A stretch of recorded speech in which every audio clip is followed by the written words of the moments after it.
está em Marcos capítulo 1, versículos do 29 ao 39. O Senhor esteja convosco. Ele está no meio de nós. Proclamação do Evangelho de nosso Senhor Jesus Cristo, escrito por São Marcos. Glória a vós, Senhor. Naquele tempo, Jesus saiu da sinagoga e foi com Tiago e João para a casa de Simão e André. A sogra de Simão estava de cama com febre e eles logo contaram a Jesus. E ele se aproximou, segurou sua mão e ajudou-a a levantar-se. Então a febre desapareceu e ela começou a servi-los. À tarde, depois do pôr do sol, levaram a Jesus todos os doentes e os possuídos pelo demônio. A cidade inteira se reuniu em frente da casa. Jesus curou muitas pessoas de diversas doenças e expulsou muitos demônios. E não deixava que os demônios falassem, pois sabiam quem ele era. De madrugada, quando ainda estava escuro, Jesus se levantou e foi rezar num lugar deserto. Simão e seus companheiros foram à procura de Jesus.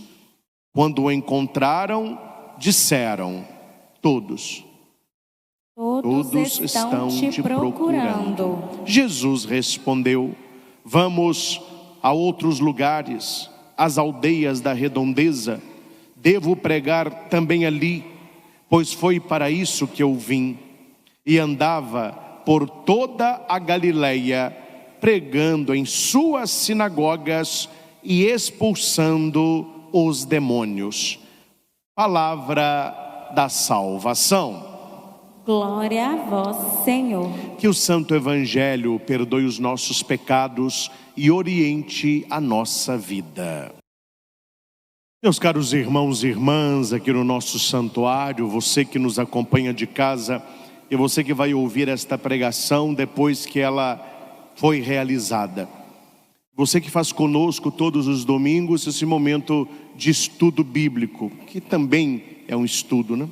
O Evangelho está em Marcos 1, do 29 ao 39. Este é o texto que nós vamos aprofundar. Fazendo ressonância ao Evangelho e já apontando a uma solução de problema, nós temos a primeira leitura, também anote, Jó, capítulo 7, versículo de 1 a 4 e 6 a 7. Pode ler de 1 a 7. Meus irmãos, todos nós temos uma questão na vida que ela não é facilmente respondida. A questão é a respeito do sofrimento, a respeito do mal. Por que as pessoas sofrem? Por que nós ficamos doentes? Por que existe no mundo o mal? O mal que é consequência do mal. Mal minúsculo com mal maiúsculo. Questão do tentador, o demônio. Nós temos na primeira leitura, e é aqui que nós vamos partir a nossa reflexão, uma vida de uma pessoa infeliz, uma pessoa que se perdeu, uma pessoa que não tem sentido, uma pessoa que não sabe o porquê que ela levanta da cama toda manhã. E a pergunta aqui é para todos que aqui estão, você que está comigo: o que te faz levantar da cama toda manhã? Ou seja, quando você acorda, qual o sentido da sua existência? Por que você faz aquilo que você faz? Há pessoas que não veem sentido em levantar, e quando levantam, como disse a leitura, já pensam: tomara que chegue a noite para eu me deitar de novo. Quer dizer, é uma vida sem sentido. E nós cristãos sabemos que quem nos dá sentido, quem dá sentido à nossa vida é o próprio Deus.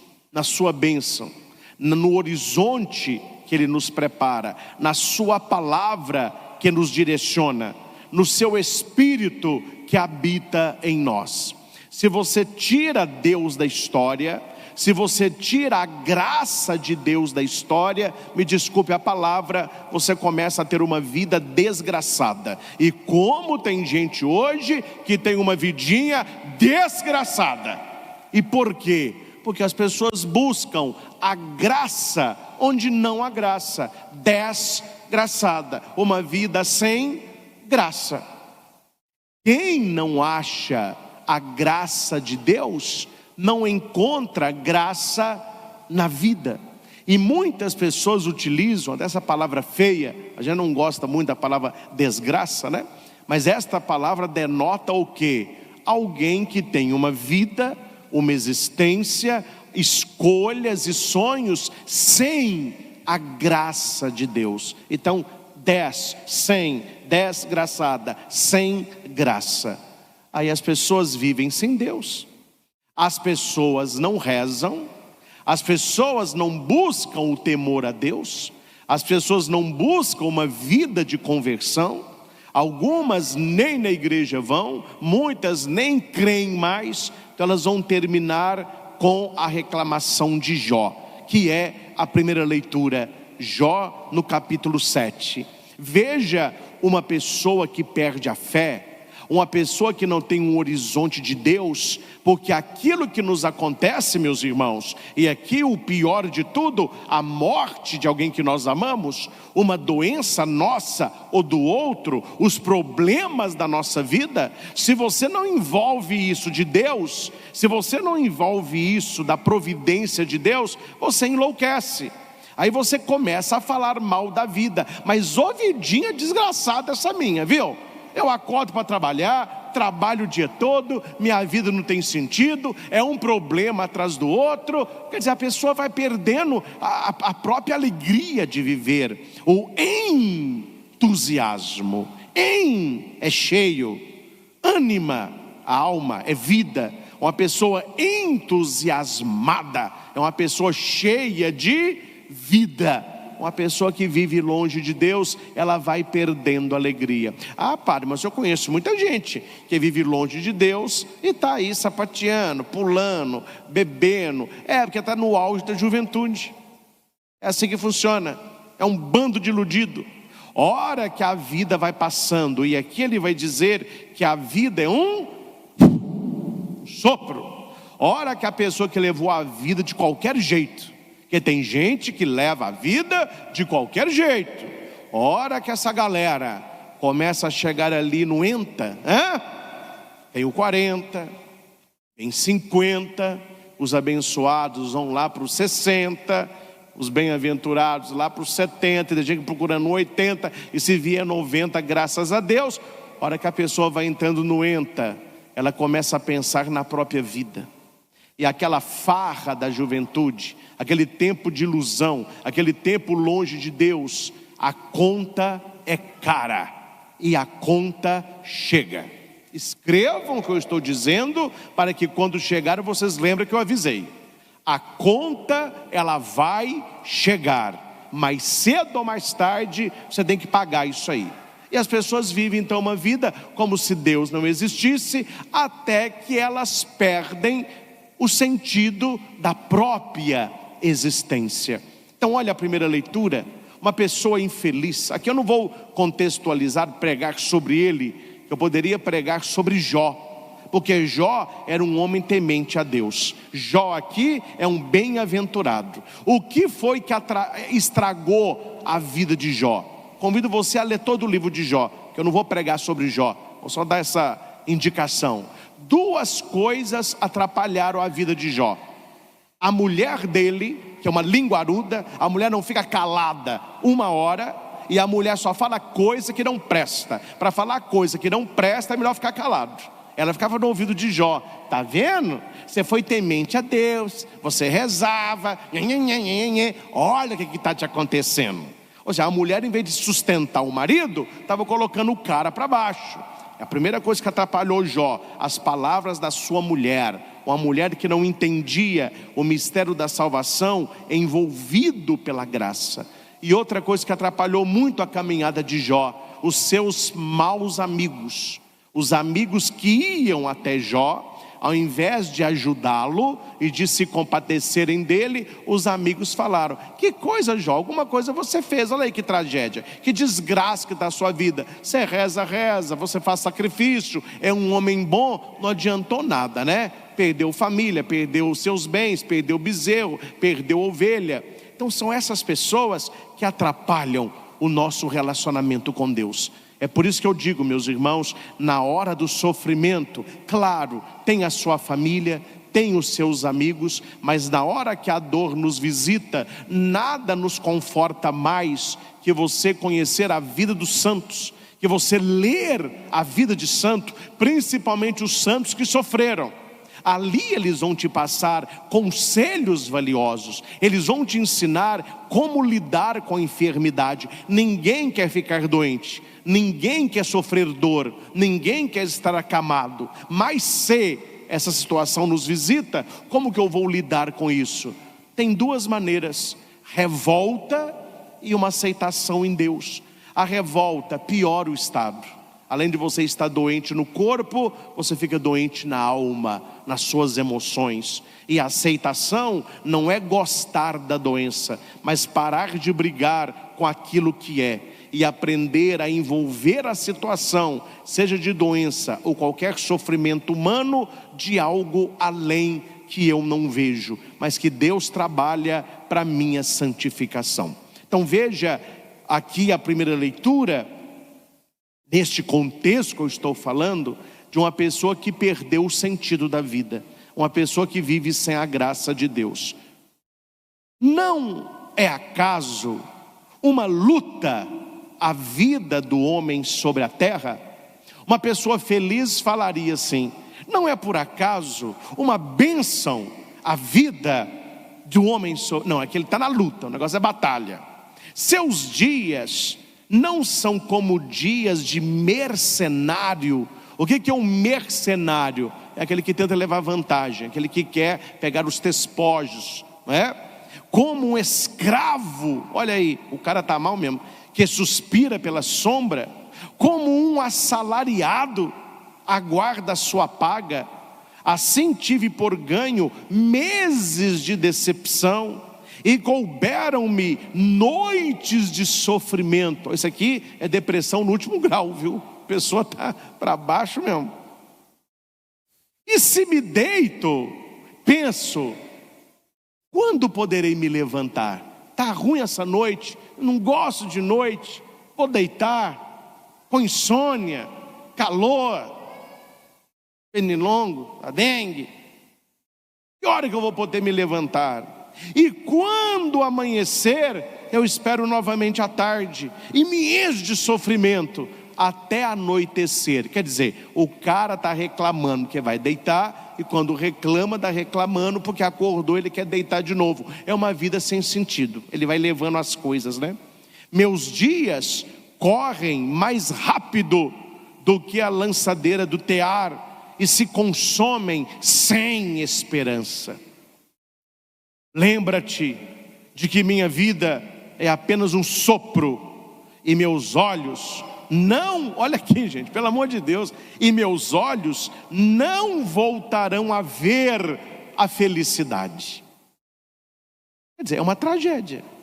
Uma vidinha dessa, meu filho, é uma desgraça do início ao fim. E há pessoas que estão vivendo assim. Talvez nós estejamos vivendo como um mercenário, buscando só as coisas da terra. Talvez nós vivamos como escravo do pecado, buscando apenas o salário. Ele reclama que ele trabalha o mês inteiro procurando o salário, e quando ele recebe, aquilo é uma decepção. Ele não vê gosto no fruto do seu trabalho. Quando deita quer levantar, quando levanta quer se deitar. A vida dele é um sofrimento. Os dias correm rápido e ele não tem mais esperança. A vida é um sopro, e ele vai dizer para ele mesmo: nunca mais eu ferei a felicidade. Meus irmãos, uma pessoa que vive nesse contexto, e infelizmente tem gente que vive neste contexto. Eu visito pessoas no fundo do poço da depressão, jovens que estão nas drogas, moças que foram traídas, perderam o noivo, situações diversas. As pessoas não falam exatamente assim, mas elas acreditam nisso aqui. Padre, eu nunca mais vou ser feliz na minha vida. Olha o que me aconteceu. A minha vida não tem esperança, a minha vida não tem sentido. Depois que tal pessoa morreu, eu não vejo graça em mais nada. Eu durmo querendo acordar, eu acordo querendo dormir. A vida não tem sentido, é um sofrimento, é um tormento. Quer dizer, até quando nós vamos ficar neste círculo vicioso? O círculo do sofrimento, da reclamação, né? Condoídos, falando mal da vida, falando mal dos outros, falando mal de nós mesmos. Existe uma saída, existe uma saída. E qual foi a saída que depois deste texto Jó encontrou? A saída foi se lançar nas mãos de Deus, fazer uma experiência do amor de Deus que cuidava de Jó. E porque Jó não desistiu, e porque Jó não perdeu a fé, e porque Jó perseverou, Deus lhe deu tantas vezes mais do que ele tinha perdido. Talvez você hoje esteja vivendo uma vida tipo este Jó, não o Jó da vitória, mas o Jó da reclamação. E as pessoas até dizem, né, o nome é fulano de tal, tem a paciência de Jó. É porque eles não leem o livro, porque Jó não tinha paciência nenhuma, né? Jó, ele reclamava, ele ia para um lado, ele ia para o outro, ele tentava fazer as coisas, e as coisas não iam, até que ele se entrega. Então você não deve dizer: eu tenho a paciência de Jó. Não, a palavra certa seria: eu estou me entregando como Jó. Aí sim, eu estou deixando Deus me conduzir como Jó, eu fazendo o que posso, Deus realizando o que eu não posso. Então esta leitura problemática, ela nos coloca uma seta até o evangelho que nós ouvimos. Se não há resposta humana para o sofrimento, para a dor, para a doença, para a morte, para as mazelas, Jesus Cristo se mostra como a resposta. Ele é o nosso sentido maior. É por isso que a primeira leitura fala sobre os lamentos de Jó, e quando você vai para o evangelho, você já vê Jesus indo à casa de uma mulher doente.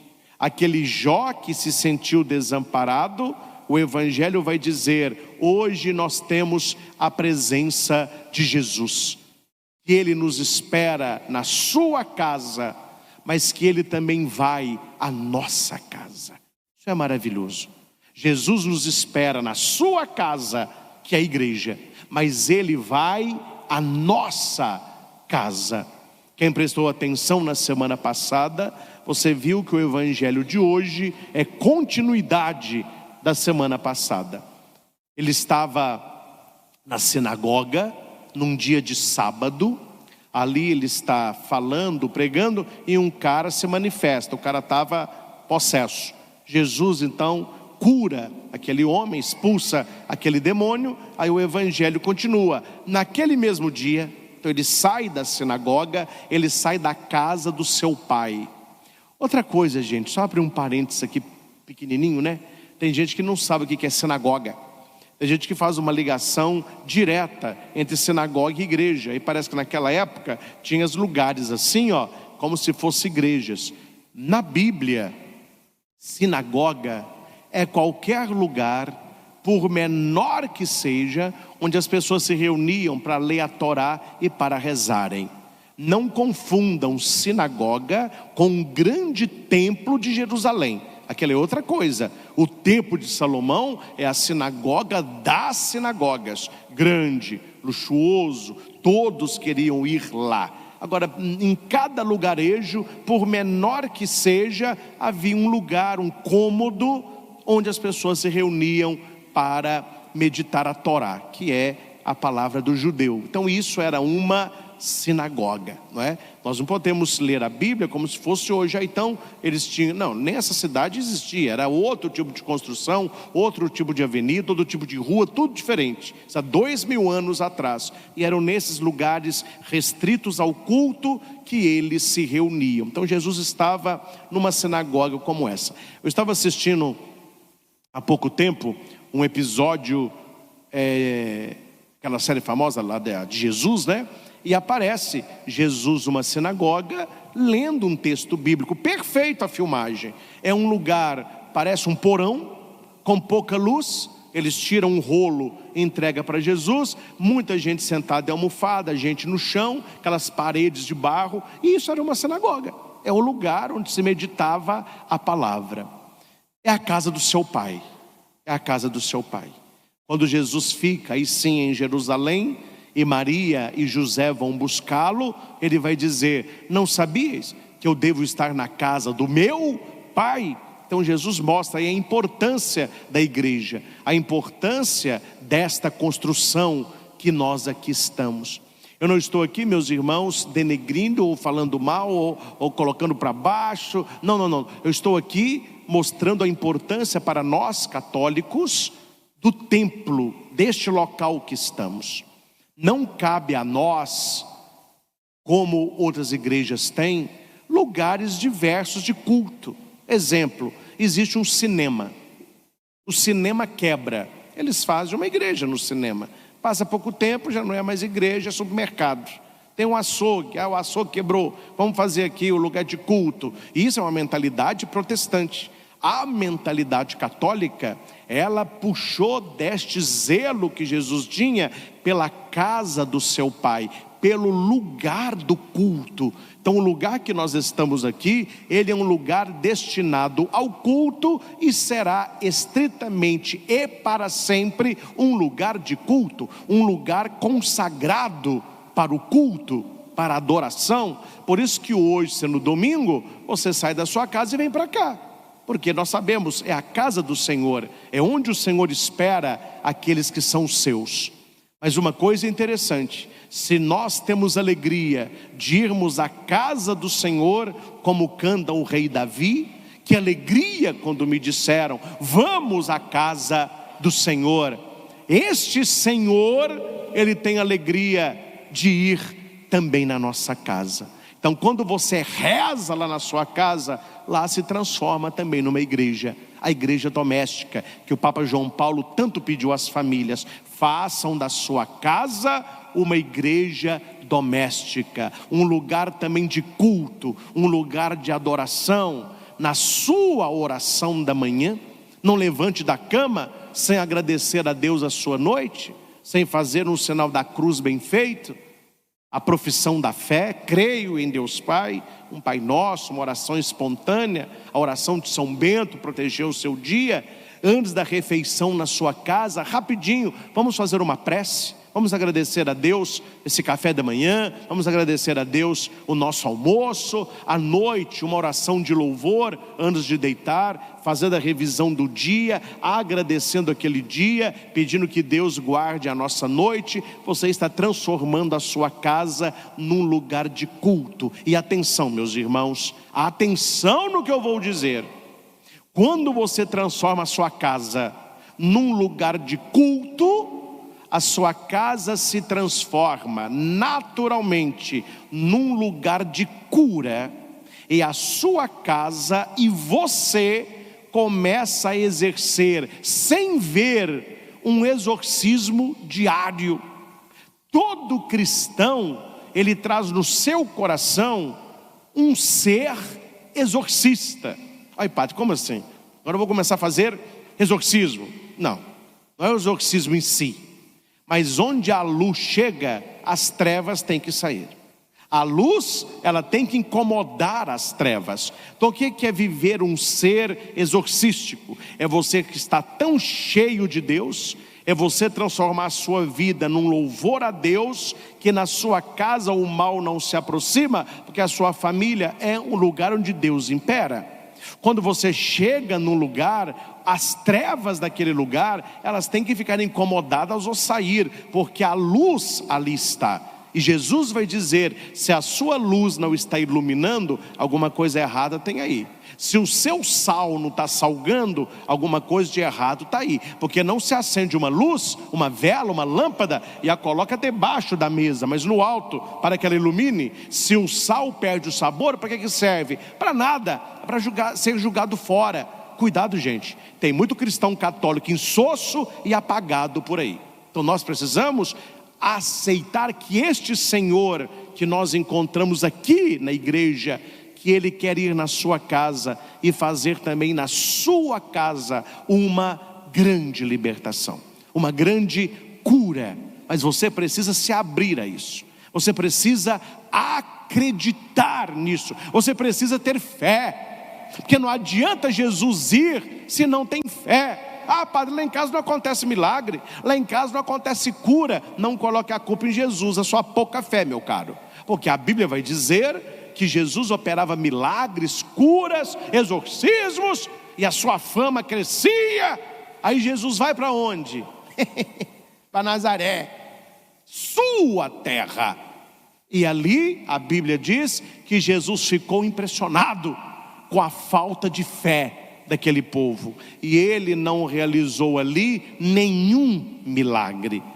Ele curou algumas poucas pessoas, abençoou as crianças e foi para outro lugar onde tinha fé. Então Jesus quer ir na sua casa? Sim. Ele quer curar a sua família? Sim. Ele quer libertá-los do mal? Sim. Mas é preciso fé. E nós vemos na atitude de Tiago e João, lá na casa de Simão, essa certeza de que eu não sei o que fazer. Talvez você já viveu isso, eu vivo isso. O que eu vou fazer nessa situação? Meu Deus do céu, o que eu vou fazer?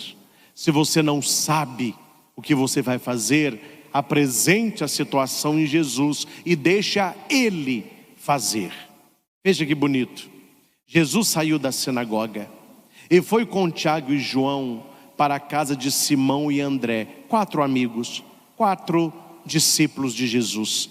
Aqui nós vemos que Pedro era casado. Como que eu sei disso? Porque ele tem sogra, né?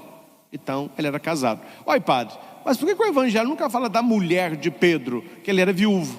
Segundo os historiadores, a mulher dele tinha falecido. E naquela época, o bom relacionamento com a sogra era trazê-la para a sua casa, se a mulher houvesse falecido. É por isso que a sogra de Pedro está na casa dele acamada. E um outro sinal que o texto dá, aí estudando, profundamente a escritura, é quando a mulher é curada e ela passa a servir Jesus e os discípulos. Não era função da sogra. A sogra é a matriarca, é a mulher mais velha, então ela fica na sala. Quem serve é a filha. A obrigação de servir visita é a mulher, é a esposa. Por que é a sogra que serve? Porque não havia mulher ali, não havia esposa. Então o que a história entende? Que Pedro era viúvo, que nunca se falou de mulher de Pedro, o nome dela nunca apareceu, a mulher é totalmente esquecida, mas a sogra está aí presente. Dito isso, a sogra de Simão estava na cama com febre. Aqui a febre é uma outra palavra para sofrimento. A sogra de Pedro pode ser eu e pode ser você. É uma pessoa que tem um sofrimento na vida, uma situação que você não consegue resolver sozinho. E aqui eu já abro um outro parênteses. Não basta estar doente, é preciso ser simpático. Mantenha a sua boa convivência com os próximos, para que quando você estiver doente, eles se tornem ainda mais próximos e não se tornem distantes. Estou abrindo o leque aqui para a gente pensar. Eu gosto de estudar a Bíblia assim, você tem que ir rasgando o texto. Se a sogra de Pedro fosse uma mulher chata, implicante, fechada, negativa, eu tenho certeza que eles tinham falado assim: Jesus está chegando, fecha a porta, ninguém está um pio, viu? Porque se Jesus ver essa mulher, ele vai curar. Eu estou doido para ela, despachar. Eles esconder a mulher. Não, aqui acontece o contrário. Ela está doente? Está. Mas a gente nota pelo texto que ela é uma querida. Eu não sei como era a sogra de Pedro, mas eu vejo uma senhora muito simpática, disponível, trabalhadeira, atenta aos detalhes, cuidadora da casa. E eles sentiam falta daquela mulher com saúde. Eles sentiam falta daquela mulher no seu dia a dia. E o texto diz que quando Jesus chegou àquela casa, não teve beijo, não teve unção, não teve cafezinho, não teve abraço. Eles logo contaram a Jesus. Aquilo que é importante é a notícia principal. Olha que mulher fantástica. Olha que mulher que marcou esta família e os amigos da família. Eles se preocupavam com ela. Certamente eles se preocupavam com ela, porque na saúde dela, ela se preocupava com eles. Ah, padre, ninguém lembra de mim. Você lembra dos outros? Ah, ninguém me abraça. Você abraça os outros? Ninguém me trata bem. Você tem tratado bem os outros? Comece aqui, O negócio não é de lá para cá, é daqui para lá. E essa mulher, ela é valiosa. Então eles contaram logo a Jesus. Meus irmãos, quando você for rezar, não fique patinando no gelo e nem amassando o barro. Conte logo para Jesus qual é a situação que te aflige. Não faça uma oração mascarada. O que é uma oração mascarada? Uma oração sem expressão. Uma oração sem expressão. Veja, agora está chegando aí o carnaval, as pessoas vão colocar máscara. Aí você olha para a pessoa, você não vê a pessoa, você vê a máscara dela. Você não vê se ela está sorrindo, se ela está chorando, se ela está com um olhar de deboche, se ela está no sofrimento. Você vê a máscara. Quando você for rezar, a primeira coisa que você precisa fazer é tirar a máscara e mostrar para Deus a sua verdade. A sua verdade. Eu falo, meus irmãos, pela minha experiência de padre há 18 anos, o ir à igreja é importante, mas o estar na igreja com o coração fechado, escutando num ouvido, saindo no outro, ir à missa para bater cartão, ou porque alguém insistiu que você estivesse, é uma perda de tempo fenomenal. A pessoa entra seca e ela sai seca. A pessoa não é abençoada e a pessoa não enxerga isso. A pessoa deveria se colocar no espelho da verdade. Eu estou indo à igreja, eu estou sendo uma pessoa abençoada.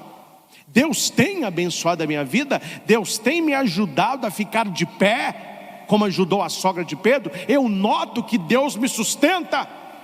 Eu sou uma pessoa curada por Deus. Ele expulsou da minha vida algum mal?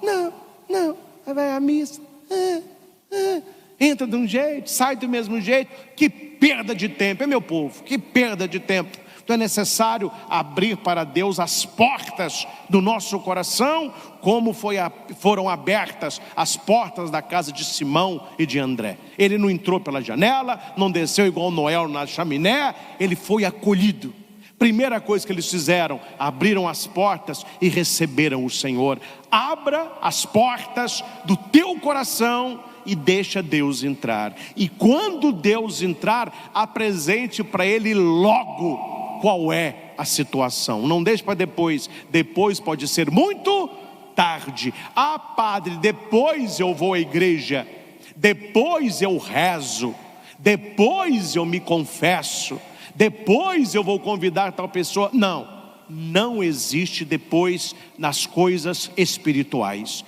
É urgente. A salvação da nossa alma é algo que não pode ficar para amanhã. Então faça como Tiago, João, Simão e André. Apresente logo a Jesus a sua situação, a verdade da sua vida.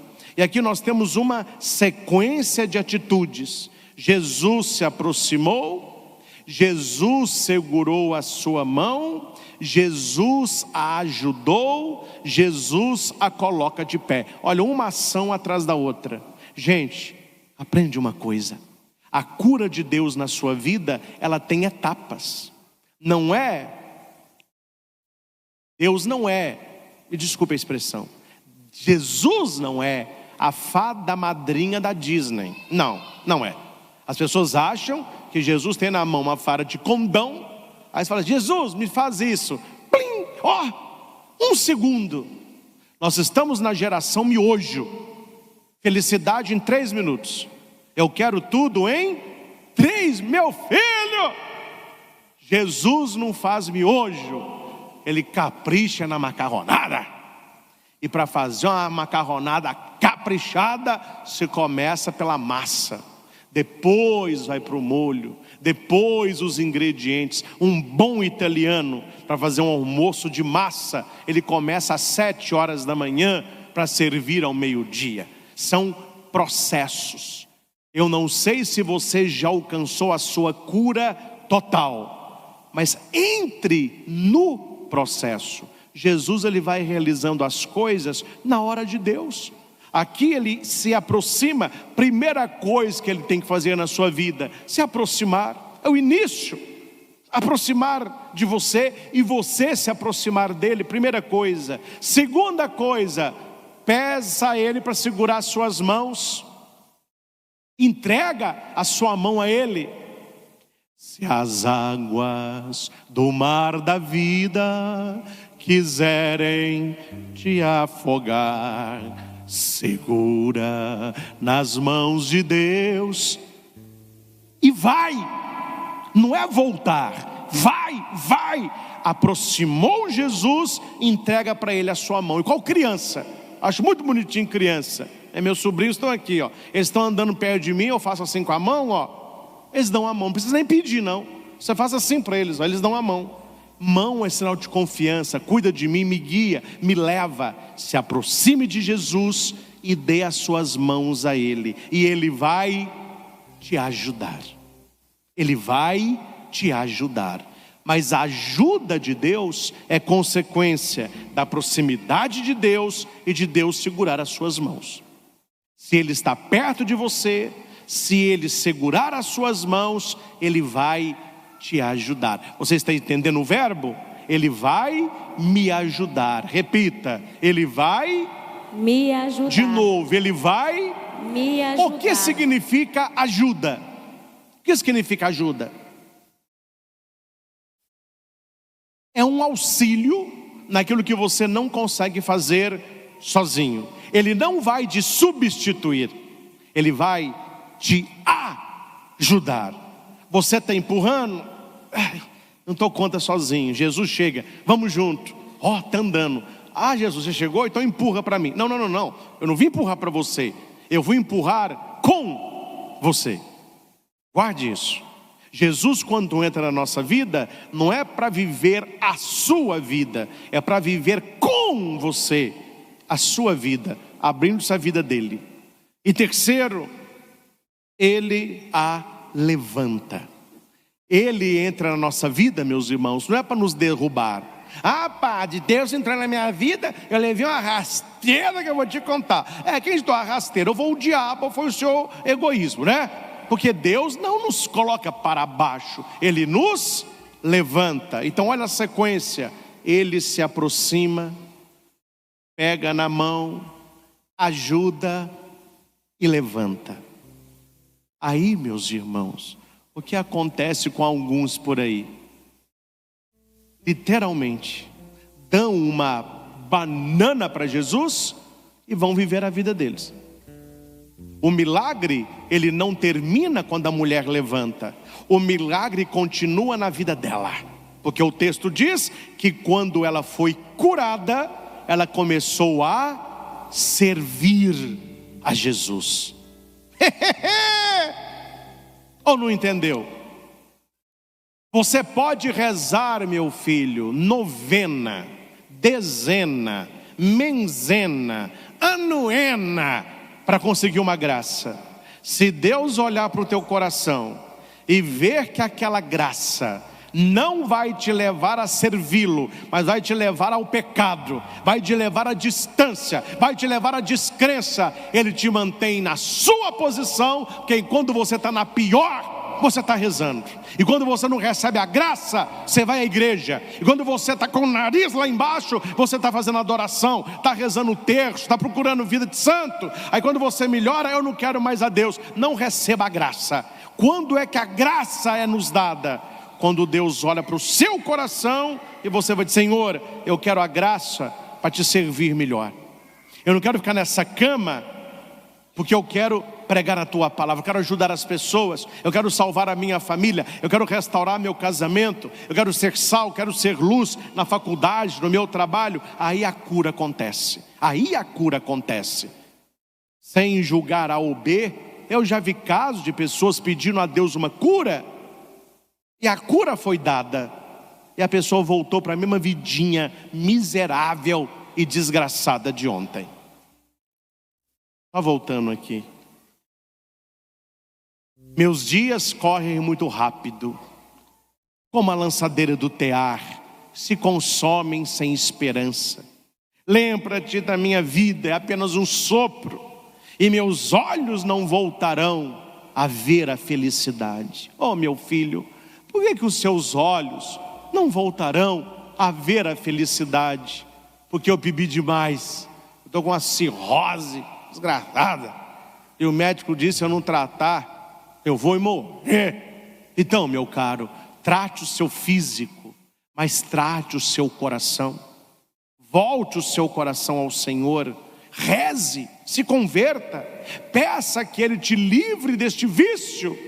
Aí a pessoa começa a experiência, ela se aproxima, Jesus pega nas mãos da pessoa, Jesus a ajuda, ela fica um tempo longo sem beber, ela fica de pé, começa a ganhar peso, começa a trabalhar, aí vai no médico, o médico fala: meu filho, você está um coco, mas melhorou demais.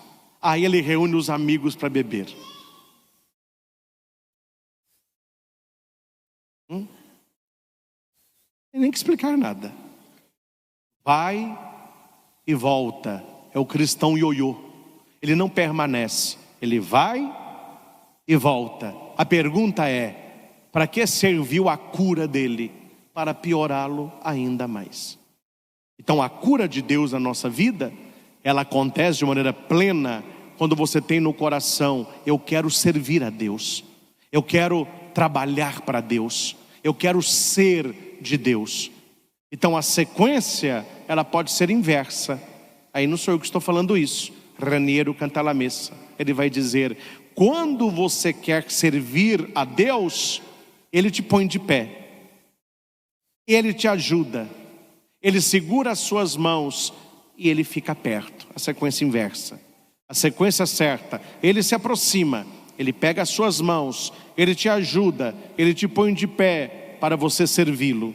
Mas se você quer alcançar a graça, comece a servi-lo, que Ele vai te colocar de pé, segurando as suas mãos, te ajudando e permanecendo ao lado. Texto maravilhoso nessa composição aqui de Marcos. Então, como já disse, a sogra começa a servi-los, porque Pedro não tinha aí a sua esposa mais. A pergunta aqui é mais uma, meus irmãos. Tem um filme muito bonito para você assistir, viu? Chama Abdu e a Rainha. Maravilhoso, pode assistir. Abdu e a Rainha. É um filme real, fatos reais. A rainha precisava de um servo, e ela recebe lá um hinduísta, parece, para levar para ela uma medalha, e ela acha o moço muito bonito, e o rapaz é muito educado, e ninguém nunca olhou nos olhos da rainha, e ele olha nos olhos, eles falam: não olhe no olho dela, você entrega a medalha e vai embora. Aí a hora que ele está saindo de fasto, ele olha para o olho dela, ela vai e olha para o olho dele. Aí ali começa o filme, e ela escolhe ele para ser o secretário dela, e ali nasce uma amizade muito bonita. O filme é muito bem feito, não é? Abdu e a rainha. Chega no momento do filme, que eu não vou contar o filme, é claro, que a rainha está muito sofrida, chorosa, e ela fala com ele: Abdu, eu não tenho sossego, eu sou rodeada de gente o tempo todo, eu tenho que viver a minha realeza, e isso vai acabar comigo, eu vou morrer, esse pessoal vai me matar. Aí Abdu diz para ela: não há um lugar onde Vossa Majestade possa descansar? Ela fala: eu tenho uma ilha. Então ele fala: então vamos para lá. Aí ela fala com a corte, todo mundo quer. Ela fala: não, ninguém vai comigo, só vai eu e ele. Aí o barquinho leva ela numa ilha pequenininha, ela desce, o seu servo desce e o barquinho vai embora. Ficam só os dois. Ela é uma senhora, né? E ela toda de preto, ela começa a chorar. Atenção ao sofrimento da rainha. A rainha diz para ele assim: se as pessoas soubessem o peso que tem uma coroa, ninguém gostaria de usá-la. Aí você ilustra aí que coroa que é essa na sua vida, né? As pessoas acham que é muito, mas vai ver o peso. Se alguém soubesse o peso dessa coroa, ninguém queria usá-la. Ela continua: meu marido morreu e me deixou nessa posição delicada. Eu sou uma velha, gorda, idosa, com compromissos atrás de compromissos. Me diga, Abdu, qual o sentido de tudo isso? A hora mais bonita do filme, ele chega perto dela, ajoelha, pega na mão, fala assim: servir. Servir. Se eu sou um servo e sirvo a senhora como rainha pode servir toda uma nação.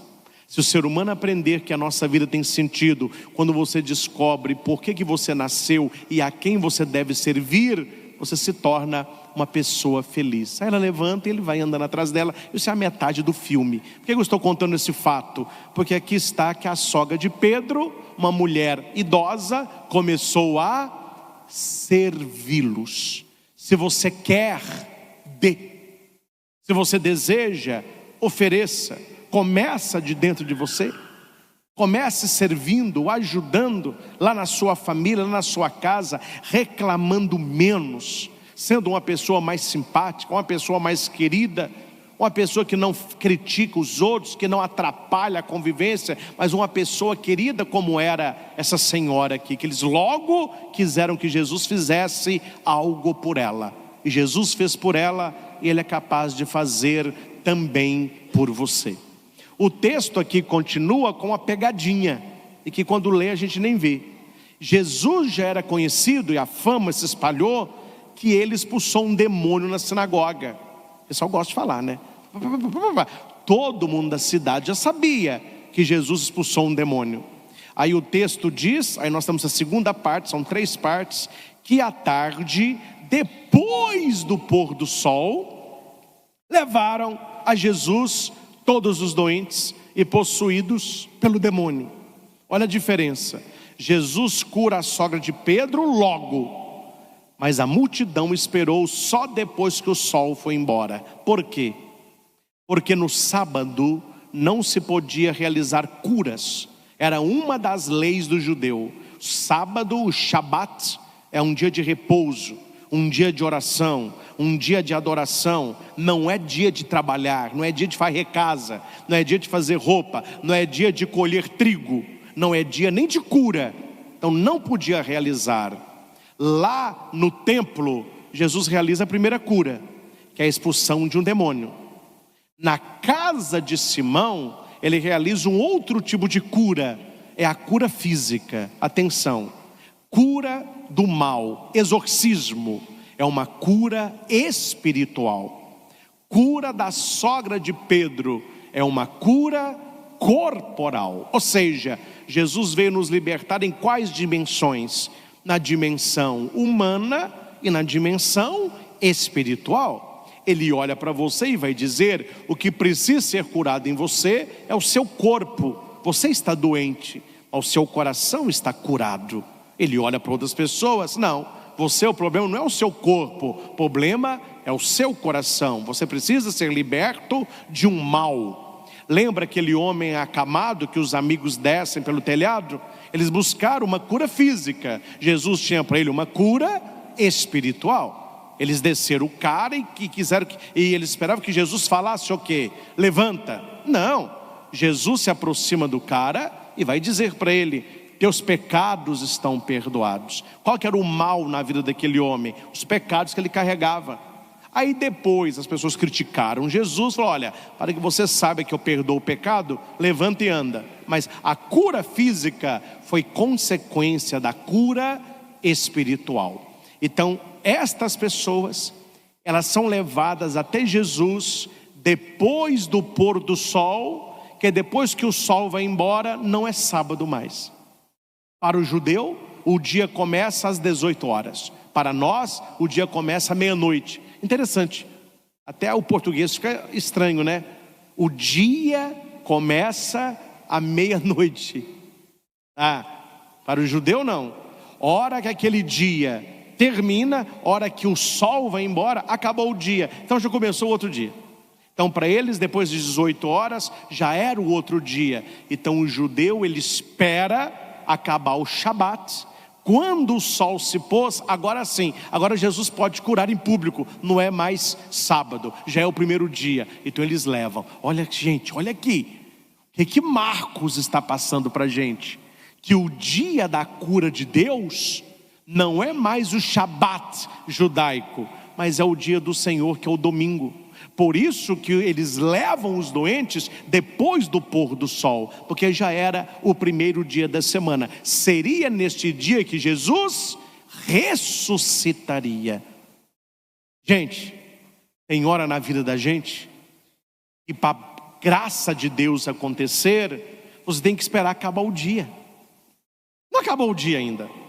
Então tem esperança para você. Mas que dia que é esse? É a sua vida. Um dia o sol vai se pôr na minha e na sua vida. Por enquanto não. Por enquanto não.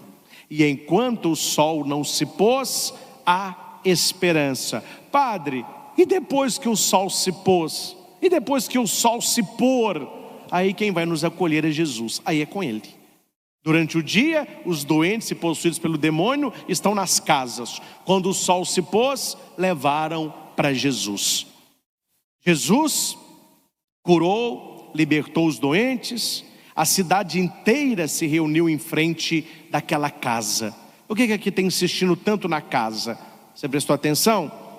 Jesus saiu da sinagoga e foi para a casa de Simão. A cidade inteira se reuniu na frente da casa. Jesus quer estar na sua casa. Por que tanto essa casa? Porque a casa de Deus seria a igreja, para que a sua igreja fosse a sua casa. Então nós devemos trazer a nossa família para a igreja e levar a igreja para a nossa família. Jesus curou muitas pessoas de diversas doenças, cura física, e expulsou muitos demônios, cura espiritual. E não deixava que os demônios falassem, pois sabiam quem ele era. Olha aqui isso aqui. Jesus, quando ia fazer um exorcismo, o demônio é real e há pessoas possessas, e a igreja vem com o rito de exorcismo.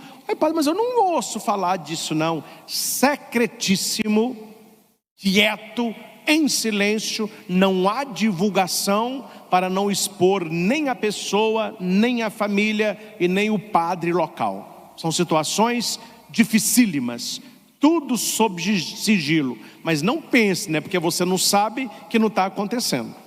É o que eu digo. Você não sabe o que está acontecendo. Então continua a batalha contra o mal. Então é real. Então Jesus, ele cura o físico e ele faz exorcismo. E a primeira coisa que Jesus faz, a chegar no lugar onde tem alguém possessa pelo demônio, é fazer com que o demônio não fale, fique calado. Quando a igreja ministra em Roma o curso de exorcismo, a primeira coisa que o exorcista aprende, um padre exorcista, é não conversar com o diabo. Porque o diabo vai querer conversar com o padre. Porque o diabo sabe das coisas. Ele levou Eva, foi na lábia. Então se você conversa com ele, ele não é poderoso como Deus, mas ele é mais poderoso que você. Então não converse com alguém que é mais poderoso que você. Você está ali em nome de Cristo. Então você começa com o rito do exorcismo. Geralmente são 2 sacerdotes, um cuida da pessoa, o outro vai lendo o rito do exorcismo. E deixa o diabo falar o que ele quiser falar. Não dialogue com o bicho.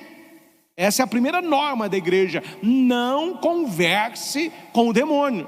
Faça o rito de exorcismo. Aí o padre que está lá com o doente, ele vai segurando o doente, vai passando óleo, água benta.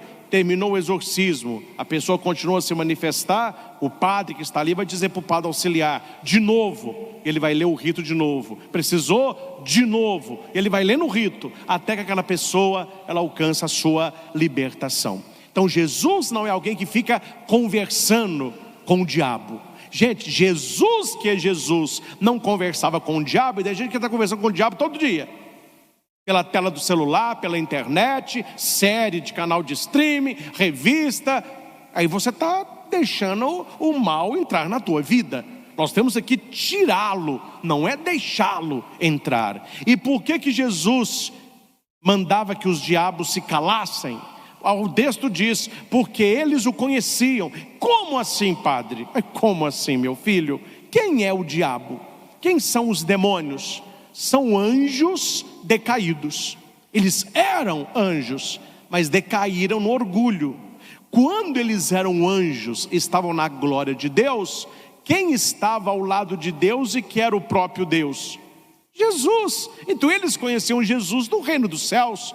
Eles conheciam Jesus ao lado do Pai Todo-Poderoso. Agora que Jesus se encarna, os diabos olham e dizem, é Ele. Aquele que estava lá no alto, está agora andando entre os homens. Eu sei quem tu és o Filho de Deus, você veio nos destruir, cala-te. Por que Jesus pede para os diabos se calarem? Se nós pessoas acreditariam em Jesus pela boca de Satã, aí é demais, né? Aí o Satã já quer pregar também, proclamar. Não, as pessoas têm que me conhecerem pela minha palavra, pela minha vida, pelos meus milagres, e não pela boca suja de um demônio. Então a primeira coisa que Jesus fala, não diga. Por isso que o texto diz, Jesus não deixava que os demônios falassem, porque sabiam quem ele era. E por último, meus irmãos, nós entramos na última parte do texto, que é a mais tranquila. Jesus, ele mostra por que tudo isso acontece. Atenção. Por que Jesus, ele entra na casa de uma mulher idosa e ele a cura? Jesus vê uma pessoa possessa e ele a liberta. Por que Jesus faz isso? Jesus prega, quando ele pregava as coisas de Deus, as pessoas ficavam assim, horas a fio escutando. Por quê? O segredo foi contado, nada está escondido, o segredo está aí. Jesus era um homem de oração. Quanto mais você rezar, quanto mais você orar, quanto mais você buscar a Deus, mais Deus vai agir na sua vida. E você vai abrir os seus olhos para a realidade espiritual. E não apenas a realidade de Jó. Uma vida desgraçada, só de trabalho, só de salário, de dormir. Não. Uma vida sobrenatural. De madrugada, ainda escuro, Jesus se levantou e foi rezar num lugar deserto. Para que Jesus rezava? Para estar com o Pai, para buscar força, para que a sua vontade seja a vontade do Pai e a vontade do Pai fosse a sua. Só que Simão e os outros acordam. Mas cadê Jesus? Cadê Jesus? E eles foram à procura de Jesus. De vez em quando acontece na nossa vida isso, né? A gente comete um pecado, um deslize, fica assim, mas cadê Jesus? Cadê Jesus? Meu Deus, deixa eu buscá-lo, porque ele se afastou de mim. Ele não pode ficar longe de mim, não. Procure o Senhor. Busque o Senhor, imite Simão e seus companheiros, procure Jesus. Aquele que procura, acha. Procure o Senhor, Ele vai se deixar encontrar por você. Jesus estava rezando e eles vão dizer, Senhor, todos estão te procurando. Por quê? Porque Jesus dá sentido à vida. Aquele Jó da primeira leitura, ele procurava o quê? O sentido da vida. Tiago, João, Simão, André, eles procuravam o quê? O sentido da vida. Aquela senhora doente na cama, ela procurava o quê? um sentido na vida. Todos estão procurando a Jesus. Por quê? Porque só Jesus dá sentido à nossa vida. Uma vida sem Jesus é uma vida sem sentido. Só Jesus dá sentido à nossa vida.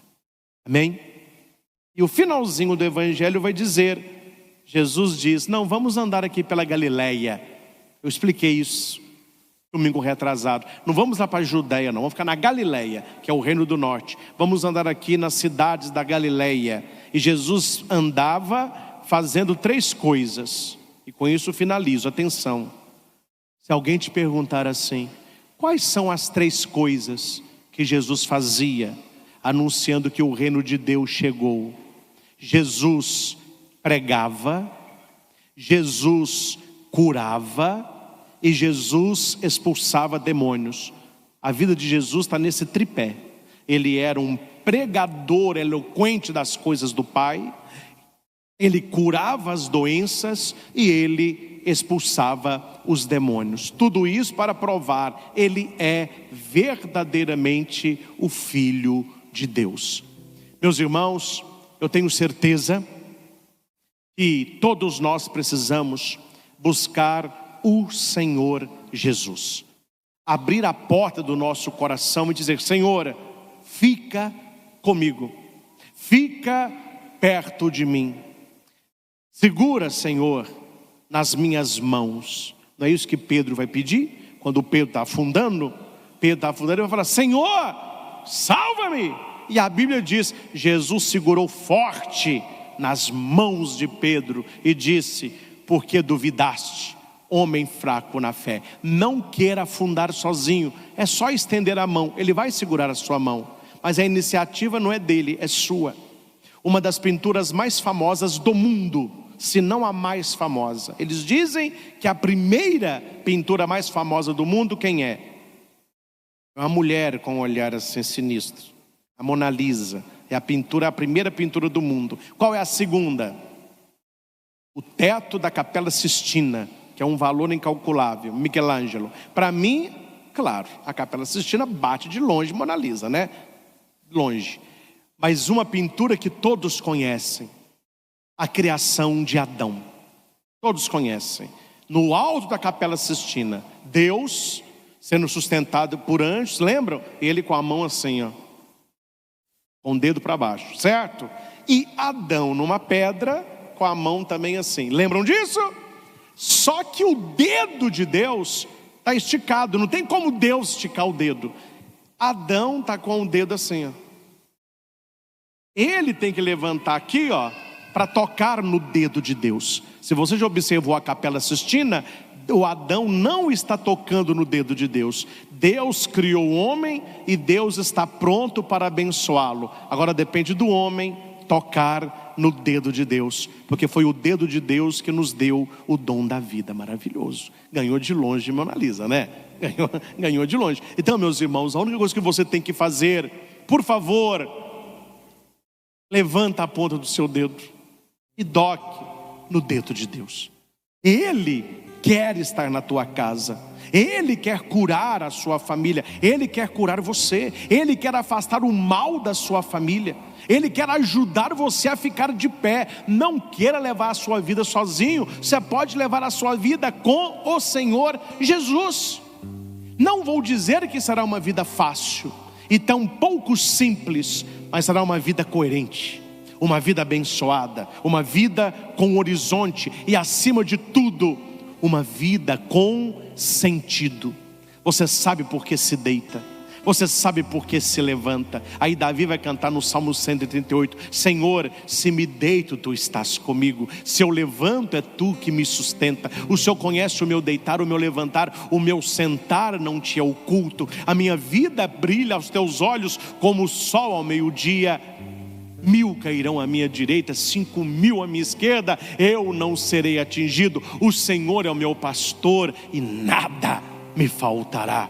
Elevo meus olhos para os montes, de onde virá o meu socorro? O meu socorro vem do Senhor, que fez o céu e fez a terra. Quando eu clamei, o meu Deus ouviu e propício me escutou. cantarei eternamente as misericórdias do Senhor. Aí você escolhe qual que é o livro da sua vida, se é o livro de Jó ou se são os salmos de Davi. Davi está glorificando, Jó está reclamando.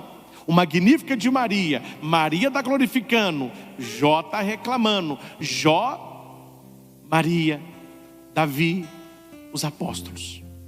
E você que está nesse estudo bíblico, eu não vou ler agora, mas marque aí para você ler na sua Bíblia, no seu catecismo. Anote aí o parágrafo 2851 e 2852. Os que estão aqui na igreja podem ler depois, você que está em casa leia. Está no catecismo da igreja, é sobre a existência do demônio. Porque há muitas pessoas hoje dentro da igreja que falam que o demônio não existe mais. Aí é o fim da picada, né? Enquanto as pessoas de fora falam, ainda vai lá. Mas alguém de dentro da igreja que conhece a palavra, que já estudou os exorcismos de Jesus, que já viu uma pessoa realmente possessa, então não há como duvidar disso. A igreja atesta no parágrafo 2851 e 2852 a existência de uma pessoa maligna, que é Lúcifer, Satanás. Então está aí no catecismo da igreja a doutrina oficial daquilo que nós acreditamos. Senhor Jesus, nós te louvamos e exaltamos por esta palavra. Obrigado, Senhor, porque falastes ao nosso coração tantas coisas preciosas. Obrigado, Espírito Santo, porque nos fizestes ver neste texto tantas coisas escondidas, mas que ali estavam e agora se aclareiam na nossa frente. Senhor, nós queremos na nossa vida a experiência da sogra de Pedro. Nós desejamos viver próximos a Ti. Quero me aproximar de Ti, Senhor, porque o Senhor sempre quis se aproximar de mim. Segura as minhas mãos, me sustenta, Senhor, nas tempestades, nos problemas, nas enfermidades da vida. Ajuda-me a ficar de pé, ajuda-me a cantar as Tuas vitórias. E uma vez curado, que eu possa te servir mais e melhor. Afasta, Senhor, da minha família, da minha casa, todo mal, toda enfermidade, todo espírito das trevas. Que a Tua luz possa irradiar em nossos corações, vencendo todo o mal e derramando sobre nós toda a graça necessária para que possamos fazer e viver na Tua vontade. Desperta no nosso coração o dom da oração. Assim como o Senhor acordava de madrugada para rezar, que possamos buscar esta experiência, pedir força, pedir discernimento, pedir sabedoria, e que assim, como o Senhor fez, que nós também possamos andar na nossa Galileia, buscando anunciar a Tua palavra, levando consolo aos doentes, afastando os demônios. Que a Tua graça repouse em nossos corações. Muito obrigado, Senhor, porque as Tuas promessas sempre se realizam no coração daquele que crê. Ao Senhor Jesus toda honra, toda glória e todo louvor. Louvado seja Nosso Senhor Jesus Cristo, para sempre seja louvado.